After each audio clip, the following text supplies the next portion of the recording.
Hi, my name is Michael Robinson. I'm the Associate Creative Director for Houston Cinema Art Society. Thank you so much for joining us for the Q&A of North by Current. We are so lucky to have the filmmaker, editor, producer, et cetera, Angela Madsen Minax here.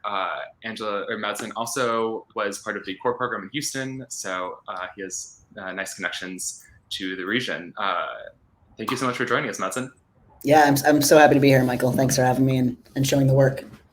Oh, absolutely, absolutely. I had the privilege of watching it earlier this summer through a virtual festival and was just blown away. I was familiar with your previous work, and so it was really nice to see this in conjunction. And I feel like every single work is so conceptually strong, and I always feel like I approach it with this like, these are things if you told me on paper, I'd be like, oh, that's not possible, and then you show it to me, and it's like you figured out the magic formula to make it. Thanks. Of course. I just wanted to start off by asking about the process of the film. Obviously, took many years to make, and again, kind of that like, how did this happen sort of thing. What was kind of the catalyst of the project, and what were you kind of envisioning it, back when you started this? Yeah.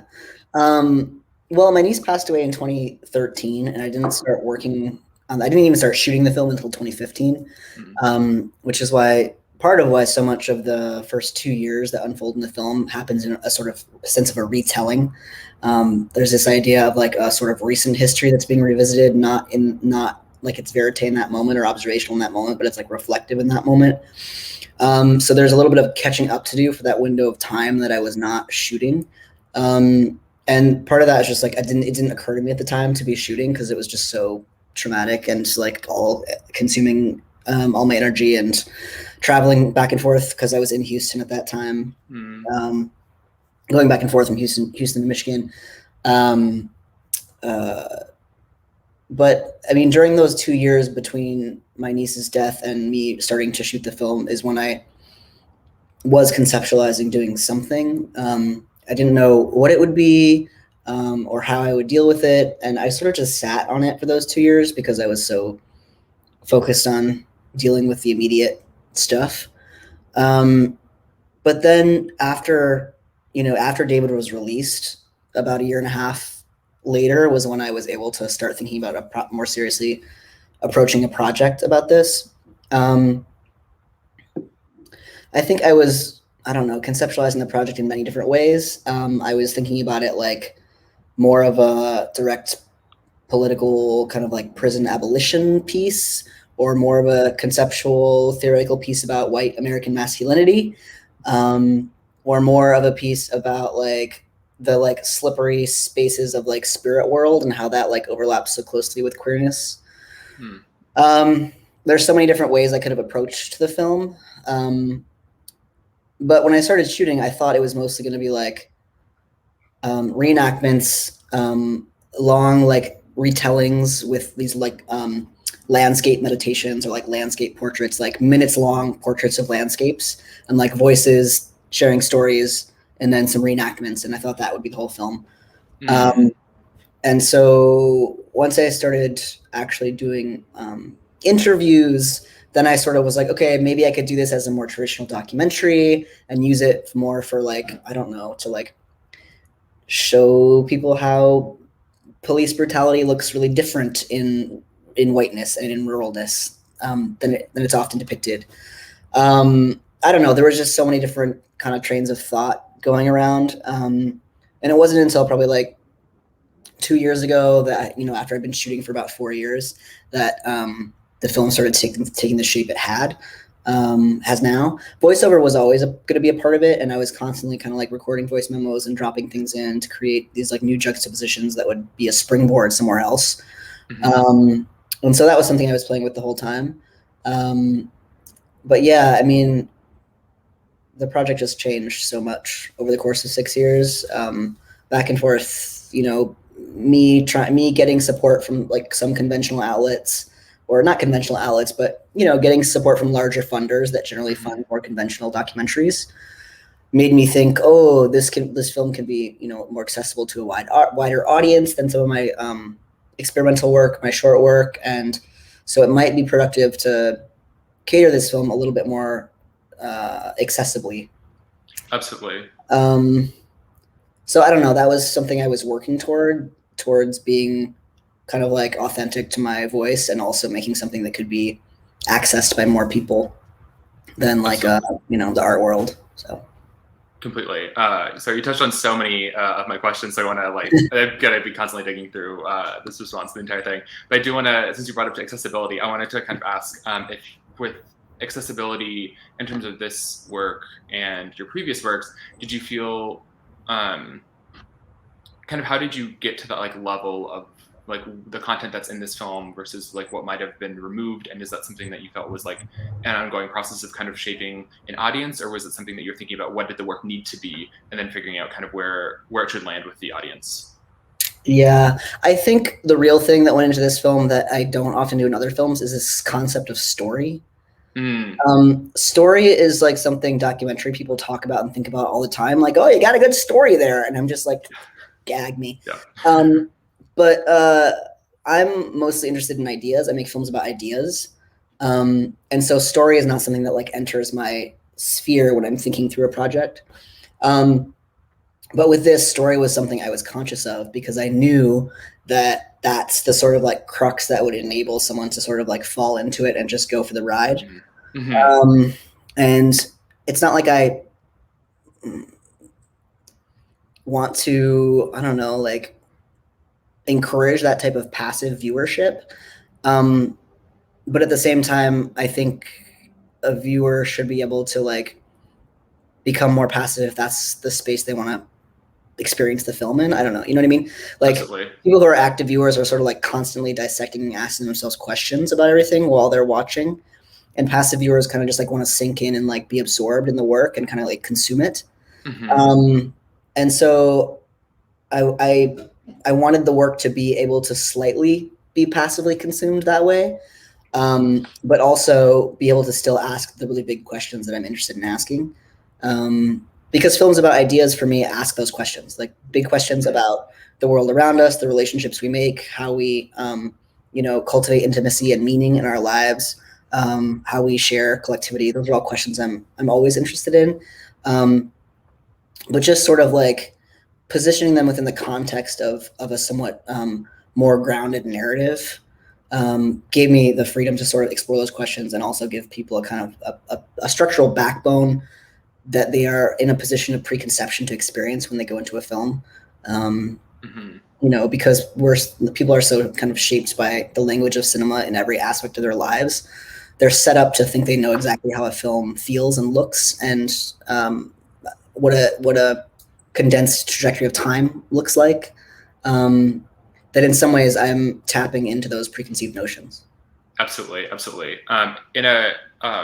Watching it again, I feel weird saying this, but I almost felt like the film was like a little playful in form. And it's something very serious, but you're able to work in so many different modalities with that. And one of the big things, I think, especially in some of the previous work that I'm familiar with, I'm thinking specifically about the Eddies, but I think, a lot of other work too, is this idea of a conceit of figuring out like what is kind of the scenario that can be constructed, and then figuring out once we have the rules of domain, how do the variables move and how do they shift, and then what materializes there. And I see that constantly in this, with the diner scene, you have also, the family watching, the VHSs. And obviously you're only seeing the conceits that, you're incorporating. And I was wondering if were there other, I guess, I'm saying conceits, but they're also kind of like parameters to like understand the fiction nonfiction kind of hybrid, the performativity. Were there aspects of that or ideas that you were trying to play with that either didn't make it into the film, or that whenever the film became what it is now, they just didn't work with that structure? Yeah, I like those. Some of those reenacted moments. The whole film is really about asking questions about many things, but I'm like too many questions.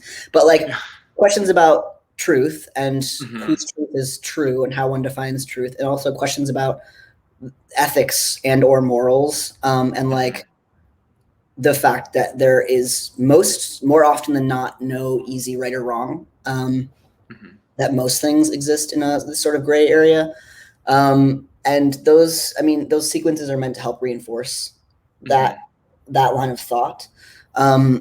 But there were plenty of like more constructed things that I thought would be in the film that are not in the film,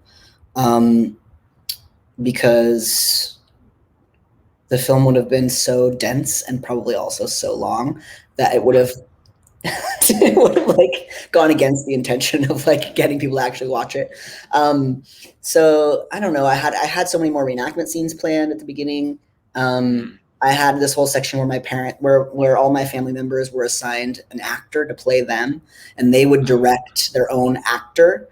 And the idea was sort of to like deepen the understanding of how they were projecting self-image, and understanding their own relational roles with each other, which is still something I'm totally intrigued by, but like that was definitely going to be too much for them, especially at the beginning, because once I started talking to my sister a little bit, it became very clear that talking about the stuff was like not helpful for her emotionally. And that's why I never interview her in the film.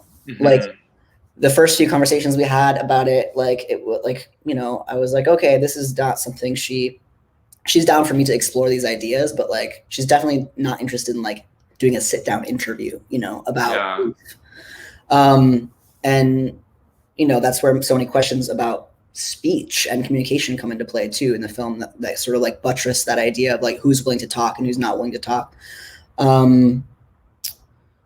But yeah, I mean, at one point there was a third voiceover that was the voice of the town, and there was like all this sort of like historical, like environmental kind of dialogue about this place, and this, I mean, the town kind of like exists because of the logging industry and all this stuff, which I leave a little bit of in the beginning, you know, and then I pretty much relegate to visual for that story.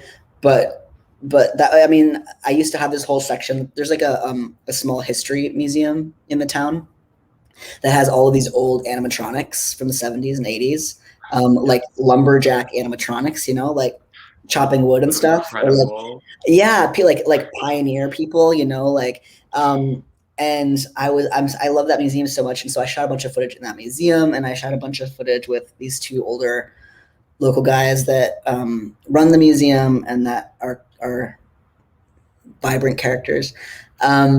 You know, so I just had like lots of other kind of moving pieces that had to get siphoned off to be able to really kind of like let the film be what it needed to be. But yeah, you know, I think, you know, the things you set out, the things that you're interested in are oftentimes not the story, you know? Absolutely. And so trying to just kind of like remember in my head, I'm creating a story for people. I'm not just like indulgently exploring my own thread of theoretics, right? Absolutely. I got so many threads I want to pick up here. I do want to just make the quick comment I kind of mentioned before. You know, the theme of the festival is the Third Coast. In Michigan, sometimes referred to Third Coast. I think you mentioned that it's more referred to No Coast. And I think speaking of like the history and the voice of the town, and you know, import export in the water, which, you know, that's, you know, coastal regions, you know, having shipping areas, kind of what was, but also in the film there's that return to water in a lot of spaces, and it's mentioned at the beginning as, you know, this healing practice of, you know, baptism. Can you talk a little bit about, you know, that motif of water, but also the space of like what is like place as isolation versus like place as like more amorphous, you know, kind of getting into this like bigger sprawl when you're getting into kind of like the here's the town, and now we have, you know, how the town actually interacts with everything around it. Yeah, I don't know that anyone calls Michigan No Coast except me, which I just refer to the Midwest kind of that way. Amazing. Yeah. So it's, I don't know if it's a thing or not, but I remember when I was living in Chicago, my friend A pressed admit starting this thing called No Coast, and it was specifically about the Midwest. So I just like co-opted that. Yeah, I mean, water is life. Yeah. I think, you know, water, seasons, these are metaphors that, like, you know, poets have been using since the beginning of time because they are so rich and open to metaphor and symbology. You know, you're like, you come from embryonic fluid, you know, your brain grows from water. People often put people's ashes in water, you know what I mean? Like, find a body of water to like dump your loved one's ashes or whatever. Absolutely. And we can't survive without it. In like so many ways that we can't even understand them all, the degree to which we require water. Completely. In your other work too, you have so much about portals. To me, the water was one aspect of, it's like portal being this like opening to otherness, and to be like that, amorphous spread of, sometimes it is defined, but a lot of times it becomes, that like otherworldly aspect. And you mentioned in the film, sex and death being, two portals. And here I got the sense of archive as this like portal to memory, and more like memory in quotations, right? Where you have, archive being showing explicitly what's there without you kind of questioning like who's behind it, who's watching, who's like understanding, whose memories being captured here. And I was wondering, in this film, how is that level of like portal, like is archive kind of that portal for you in this film, or are there other like aspects of a portalness, of otherness, of like otherworldliness, even as it's in the, I think like the freeway is a portal, the river is a portal, the archive is a portal. Like these things are all passageways to access other things, like even the idea of like the current, like whatever, current being about time, but current also being about motion, and the semblance to like move through something or like begin somewhere and end somewhere else. And the fact that like there's no such thing as stagnance. So like it's really easy to like talk about motion and movement of water, bodies of water in relation to time. The thing I always love about the archive is that like whatever you're thinking through is not about then, it's about now. And so any type of dive into an archive will ultimately not really be about the past as much as it is about the present you're trying to make from that imagery. But yeah, I think that's sort of like, I don't know, like I think about time travel in like almost all my projects, whether they're like more conventionally sci-fi-y or less conventionally sci-fi-y. But I think like, like as a filmmaker, and I think probably like, music performers or performance artists, other people who work with time-based media think along these lines too. It's like, if you're working in that medium, there has to be something really implicitly bound up with time between like what you want to do and the medium you use. Is like a direct relationship. In the same way that like painting in some way, shape or form will sort of like always be about the history of painting, even if you don't want it to be. So I don't know, like, I think that like movies are also just like in and of themselves a portal to another world, like you get to experience this reality that's not your own. And I use reality very, very loosely. Obviously this is a highly constructed environment. Absolutely. So maybe the better word would just be this universe. It's not your own. Completely. And speaking to the highly constructedness, I see a lot of your work as one of restraint. I feel like everything is very meticulous, and that you're very thought through on what makes it into the frame, what is out of the frame, why is it out of the frame, what do you hear. With this film, obviously it's so personal and dealing with family narratives and things like that, where it intersects you in different ways. Was that what were kind of the ways of like working through control in that sense, and you having to leave certain things on screen or off screen? And was there a process of negotiation of having to kind of figure out what the story needed, what family was comfortable with, and like what you were hoping would make it into this final film? Yeah. Honestly, there was no negotiation. I put together a cut and was like, here's what I think the movie is. What do you think? And that was it. So I had already made most of those decisions before even presenting them. But I think, like I'm always interested in like what people identify as their own sense of entitlement to images, and who's allowed what kind of imagery to consume, what kind of imagery, and how audiences sort of, not to like whatever admonish audiences, but audiences often feel entitled to images because they're watching a film. And like, I think it's useful sometimes to gently remind them that they're not entitled to anything. What they're being given is like someone's choice, or maybe even a gift. And they're not actually entitled to whatever they think they're entitled to. I think that there's lots of interesting ways you can think through. I like obstacles or like puzzles. And I like figuring out ways to sort of like do something with an obstacle in mind. So like, I was not interested in sharing. Well, first of all, this is a good the scene where my sister has an episode in the bathroom and I have to break down the door. None of that was captured on film. I had an audio recorder going because I was testing something else with my nephew downstairs. So there's no images from that time. Anything you're seeing in that entire section has been like constructed around this audio. And like, I am glad there's no images from that time because I wouldn't have wanted to have to deal with making the decision of like whether or not to show it. And ultimately, even if I did have an image from that time, I probably wouldn't have shown it anyway. Because I feel like there are many things I'm happy to share. And then there are some things I'm not happy to share, you know, and that's one of them. And like, so it's funny because like, there's some things where I just feel like, well, it's not your damn business, you know, even though I'm giving you so much information and like so much kind of access and all these things. I still have these funny kind of like tendencies to be like, no, you don't get that. But you know, that also comes from like a politic of refusal and like deciding like, you know, like taking a stance on what to show and what not to show is a way to help people think more meaningfully about what they're looking at or what they're listening to. Absolutely.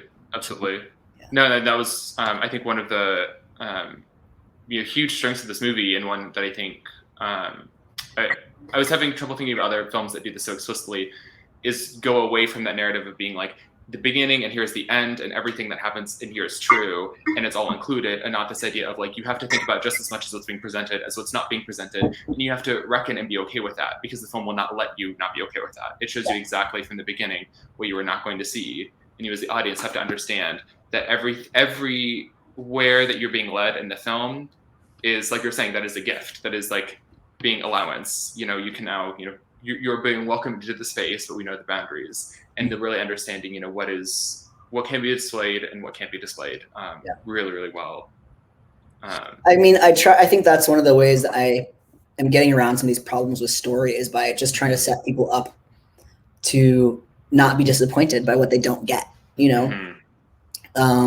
So like the idea of like, I'm not going to give you images of this person is a really kind of clear gesture to like the framework I'm coming from. You know, there's other like moments. What am I thinking of? Whatever, it doesn't matter. But like, you know, moments where I like set up to kind of like pose a question and then I actually go in a different direction. So completely. I kind of want to bring back also to the form of editing. You know, obviously this project took many different years. What was kind of that process of going through it so much and working at when I first like finished it, I like remember thinking immediately like this film shouldn't have worked, but you like found that formula, and it really is in just that precision of editing. Like you not only like are all the elements really ingenious, but the way that you cut it together, the way that you structure it. I mean, I got the takeaway that you have been working on this for years and years and years, and you figured out just the right calibration. So it was like, how did you kind of get to that point? My God, I was answering a question similar to this the other day, and like I talked to myself in a circle, and at the end of the answer, I was just like, I don't know. But I mean, I am of the ilk that like it's most productive for me as an editor to be constantly making assemblies. So after I shoot, if I'm like on a trip for 4 days and I shoot all kinds of random stuff, I'm going to go home and make an assembly of that whole trip. Maybe it's 15 minutes long where I'm like, here's all these different things that I find compelling, maybe banal, maybe tangential, maybe like heavy topic, whatever, it doesn't matter. And I'm going to put them in an assembly. And so basically I have like a timeline for every single shoot, which is like an assembly of footage.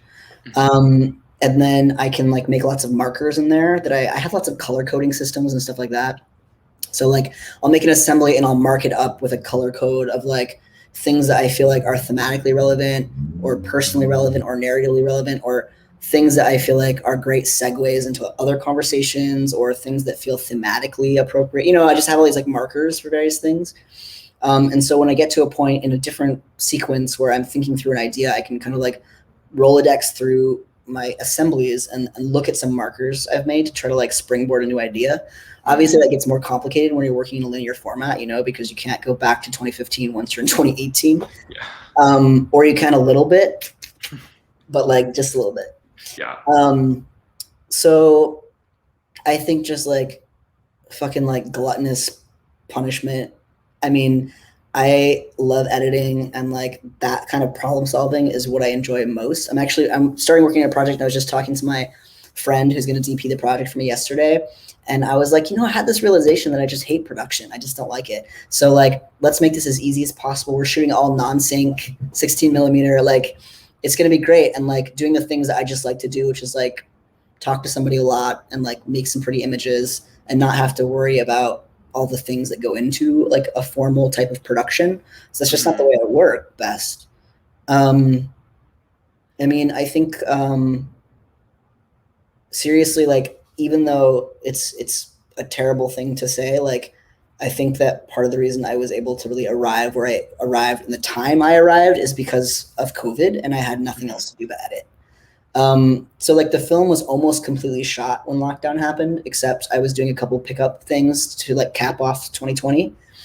And so I basically spent April through July in like a deep, hard work hole, like 16-hour days. And then I did like an intensive rough cut lab at the end of July. And then I edited for another month, and then I sent my first round of submissions in October. Wow. And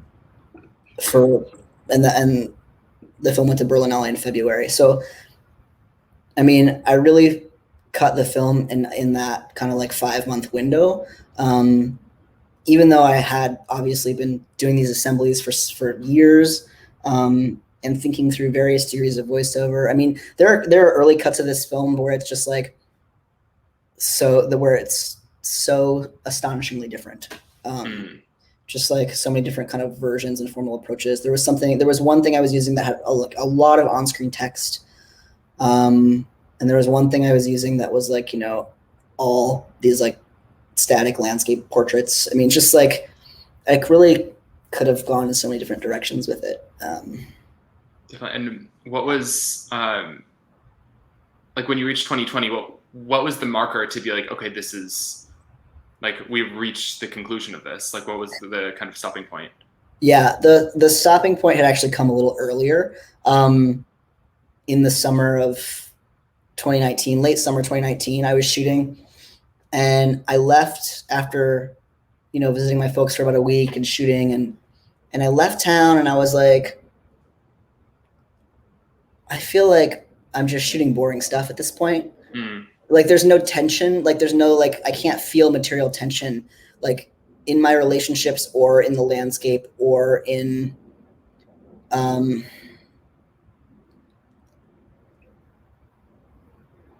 this semblance of tension was sort of like not present anymore. And I feel like that was a really great like indicator that like you're kind of done shooting. Absolutely. And it's time to kind of like close this out. So then it just became a question of like, how am I going to end this film with some semblance of like completion? Because obviously there's no resolution to stuff like this. Like and that's one of the things I was like really adamant about too in the editing process, is just like refusing the idea of like arriving somewhere. Like even though the film is pretty like does arrive somewhere, like the idea that suddenly like everything's good now is like just not true. Absolutely. Everything is still wonderful and still horrible, and like everyone still has the same struggles they've always had, like things don't like get better per se. They just shift and grow, and like your capacities shift and grow. But yeah, I don't know, that also a ramble, but no, it's okay. No, that's great. We are gonna start to wrap up, but I do kind of want to ask a question about vulnerability on screen. It kind of ties back to that restraint. Because a lot of the previous work, I feel like there's so much self on screen, but self in a very specific way of how exactly you as the filmmaker is making an intervention, what's it kind of like speaking about, and in some ways this feels more vulnerable in certain ways, but I also don't know if that's like, do you feel that this is a more vulnerable work given the subject matter? Was this something that like when you were filming that wasn't even a concern? What was kind of your relationship to putting something that is so, about not only you, but family on screen in the relation to that type of self-image? Yeah, I mean, my most concern with this film is just for my family, like wanting them to be, feel good about the way they're portrayed. And I don't have, how should I say this? I've never felt embarrassed, I guess. But I don't think that's the same as what you're asking. But I think it makes sense in this context because in some ways, like, I just don't, I'm very much just like, here's the package, take it or leave it. I've done my work in my life and like, this is all I got. And so I don't really have too many feelings about that type of vulnerability on screen, but also like, I try to get audiences to remember that what they are getting is highly edited. And not only is it highly edited, but like, when you have an hour and a half to like portray really complex human beings, you are inevitably,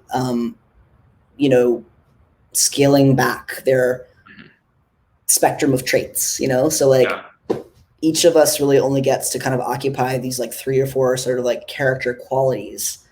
And I play the role of an unreliable narrator over and over again in this film. And so in some ways I feel like folks that don't necessarily pick up on that think they're understanding an experience I've had as a person, when really I've set up that experience on the screen to lead you to a next discovery. So like, no, I don't have any empathy. You know what I mean? But like, there's certain moments where like questions are posed to push in a certain direction, and those are narrative propellers. They're not real. And so I think sometimes it's helpful to just be like, like, yes, there's a lot of me in the film. There's also me as a character in the film, which is sometimes different from me as a person in the world. I'm very, very open in the film with my thoughts and feelings about the world and my relationships. But that also doesn't mean that you know me because you saw me in a movie, So I don't know. Like, ultimately, I don't have any feelings about my vulnerability in the film. I think that no one wants to watch a film without a flawed character. Absolutely. Or many flawed characters.